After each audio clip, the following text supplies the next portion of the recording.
Hello guys, स्वागत है आपका इंस्पायरटेक एकेडमी में। देखिए, आज हम लोग टेक्निकल सब्जेक्ट का स्टार्ट करने जा रहे हैं ईडीसी। ठीक है, इलेक्ट्रॉनिक्स डिवाइस एंड कंपोनेंट। क्या होता है?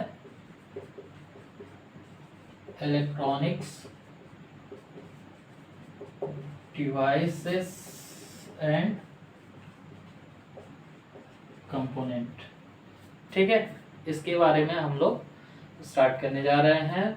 ठीक है, जो आपके थर्ड सेमेस्टर का सब्जेक्ट है। तो इसको हम लोग स्टेप बाय स्टेप पढ़ेंगे और सीखते चलेंगे। तो ज़्यादा से ज़्यादा लोगों तक वीडियो को शेयर करिए और चैनल पे जो लोग नए हो चैनल को सब्सक्राइब करें। देखिए, हम लोग शुरू करने जा रहे हैं। इससे पहले ईसीडी आपको सेकंड सेमेस्टर में पढ़ने को मिला होगा। इसी का जस्ट उल्टा होता है, जो कि पहला होता है। ठीक है, ईसीडी। ठीक है, इलेक्ट्रॉनिक्स कंपोनेंट एंड डिवाइसेस। ठीक है, तो आज का हमारा सब्जेक्ट है ईडीसी। ईडीसी में हम लोग चर्चा करेंगे।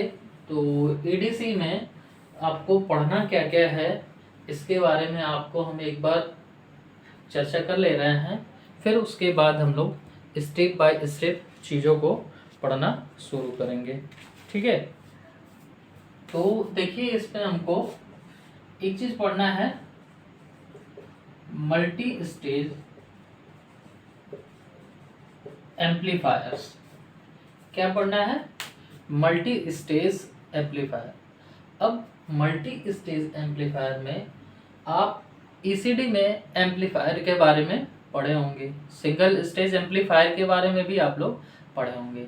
इसमें क्या है कि मल्टी स्टेज एम्पलीफायर के बारे में पढ़ रहे हैं। तो इससे पहले हम लोग एक बार सिंगल स्टेज एम्पलीफायर के बारे में भी चर्चा कर लेंगे, गेन क्या होता है, क्या होता है। फिर उसके बाद हम लोग इस पर स्टार्ट करेंगे। उसके बाद हमको दूसरा पढ़ना है ऑडियो पावर एम्पलीफायर।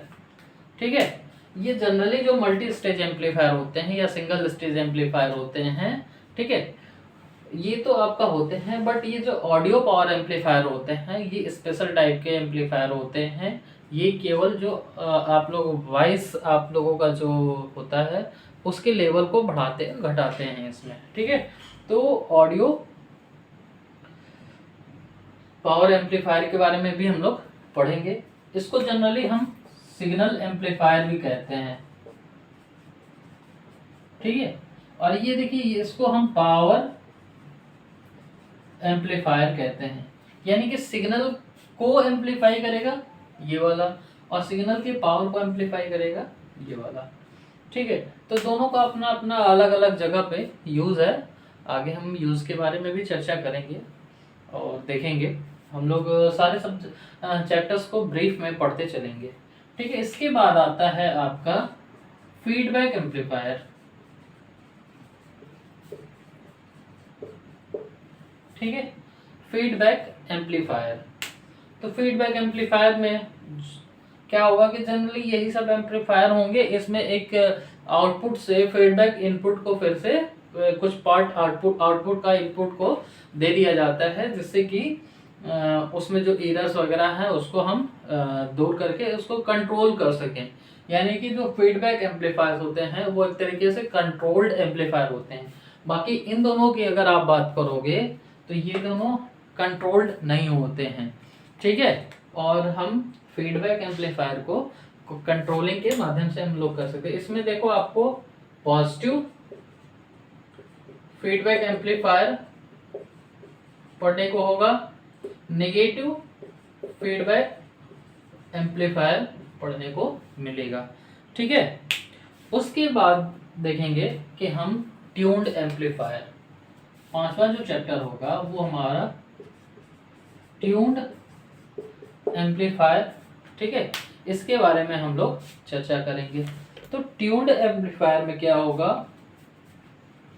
कि ट्यूनिंग के हिसाब से कैसे हम आगे चल के आप कम्युनिकेशन के पार्ट पढ़ेंगे तो उसमें सेलेक्ट चैनल को कैसे सेलेक्ट किया जाता है, कैसे कैसे मतलब ऑक्सीलेशन जनरेट किया जाता है, वो ट्यूनिंग के द्वारा होता है, ये ट्यून्ड एम्पलीफायर के ही द्वारा होता है।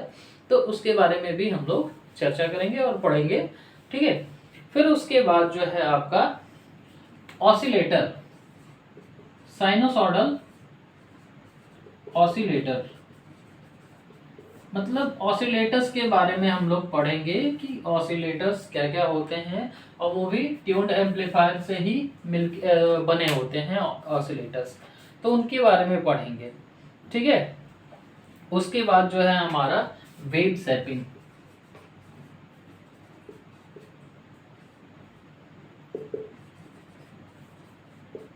वेव शेपिंग सर्किट्स के बारे में, कि जैसे हम ऑसिलेशन से वेव डेवलप कर लेंगे। वेव कैसे, जैसे आप साइनोसॉइडल वेव या कोसाइन वेव, ठीक है, या ट्रायंगुलर वेव, रेक्टेंगुलर वेव, ये सब पढ़ेंगे, ठीक है। तो वो जनरेट करने के बाद उसकी शेप को कैसे हम चेंज करेंगे, उसके बारे में हम इस चैप्टर में पढ़ेंगे, वेव शेपिंग सर्किट्स में। उसके बाद इंपॉर्टेंट चैप्टर आता है आपका मल्टी वाइब्रेटर।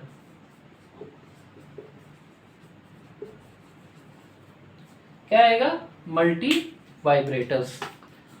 तो मल्टी वाइब्रेटर्स के बारे में हम लोग पढ़ेंगे कि मल्टी वाइब्रेटर्स होते क्या हैं, ठीक है। मोनोस्टेबल, अस्टेबल, बाई स्टेबल, कौन कौन से एम्पलीफायर्स मल्टी वाइब्रेटर्स होते हैं, उसके बारे में हम इस चैप्टर में पढ़ेंगे, ठीक है। अब उसके बाद जो है हमारा सबसे इम्पोर्टेंट टॉपिक आएगा, वो हमारा होगा ऑपरेशनल एम्पलीफायर। ऑपरेशनल एम्पलीफायर, जिसको हम शॉर्ट में ऑप एम्प के नाम से जानते हैं, ठीक है। तो ये हमारा सबसे इम्पोर्टेंट चैप्टर होता है आपके बीटीयूपी बोर्ड के लिए, ठीक है। तो ये ऑपरेशनल एम्पलीफायर के बारे में हम लोग पढ़ेंगे कि इसका काम कहाँ कैसे यूज में लाया जाता है, ठीक। इसके एप्लीकेशन के बारे में भी पढ़ेंगे कि इनका कहाँ कहाँ कैसे यूज किया जाता है, ठीक। उसके बाद एक नेक्स्ट आपका आएगा टाइमर आईसी 555 टाइमर आईसी, ठीक है। 555 टाइमर आईसी, ये चूंकि मल्टी वाइब्रेटर के ही थ्रू बनाया जाता है, ठीक है। वो आईसी फैब्रिकेशन आप एक पढ़े होंगे अपने ईसीडी में कि कैसे आईसी को फैब्रिकेट किया जाता है, और एक छोटे से चिप के ऊपर बहुत सारे एलिमेंट्स को आप अप्लाई कर देते हैं, या उसमें इनबिल्ड करके हम एक आईसी के माध्यम से ही बहुत सारे सर्किट्स का यूज हम कर सकते हैं, ठीक है। तो ये चीज पढ़ेंगे। फिर उसके बाद हमारा 11वां चैप्टर होगा आपका वोल्टेज रेगुलेटर।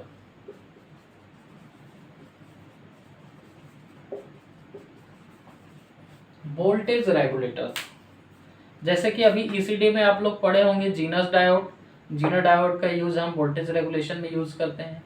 तो वैसे ही हमारे वोल्टेज रेगुलेटर्स क्या क्या होते हैं, ठीक है, कितने होते हैं, उन सब चीज़ों के बारे में हम लोग इस वाले चैप्टर में पढ़ेंगे, वोल्टेज रेगुलेटर वाले चैप्टर में, ठीक है। वोल्टेज रेगुलेटर का यूज़ हम इसलिए करते हैं क्योंकि आप देखेंगे कि बहुत सारे ऐसे डिवाइसेस होते हैं जिसको एक निश्चित वोल्टेज की आवश्यकता होती है, अन्यथा उस पर अगर फ्लक्चुएशन, हमारे घरों में बिजली कभी ज़्यादा कभी कम आता है, तो इससे क्या होगा कि जो हमारे सेंसिटिव एलिमेंट्स हैं वो जलने के चांसेस ज़्यादा रहेंगे। इसलिए उसको हम एक फिक्स वोल्टेज देने के लिए हम वहाँ पे उस अपने डिवाइसेस में वोल्टेज रेगुलेटर्स का यूज़ करते हैं। ये वोल्टेज रेगुलेटर एक आईसी के रूप में भी आता है आपके मार्केट में। जब हम आपको ये वाला चैप्टर पढ़ाएंगे ना, तो उसमें आईसी नंबर और कौन कौन से होते हैं, नेगेटिव वोल्टेज के होते हैं या पॉजिटिव वोल्टेज का होता है, इन सब चीज़ों के बारे में हम इस चैप्टर में पढ़ाएंगे। तो ये हमारा ओवरव्यू है आपके एडीसी का, और एडीसी में इसी तरीके से हम स्टेप बाय स्टेप चलेंगे और पूरा कंप्लीट करा देंगे आपको सेमेस्टर से पहले। तो आप लोग चैनल पे बने रहिए और चैनल को सब्सक्राइब और नोटिफिकेशन को ऑन ज़रूर करें, क्योंकि थोड़ा सा टाइमिंग तो लगेगा इसको वीडियो बनाने अपलोड करने में, बट आपको पूरी तरीके के ये वीडियोस आपको हम प्रोवाइड कराएंगे। तो आप लोग चैनल को सब्सक्राइब और लाइक तो कर ही देंगे। तो अब हम लोग स्टार्ट करेंगे यहाँ पहले चैप्टर से आपका मल्टी स्टेज एम्पलीफायर के बारे में। फिर उसके बाद हम लोग शुरू करेंगे स्टेप बाय स्टेप।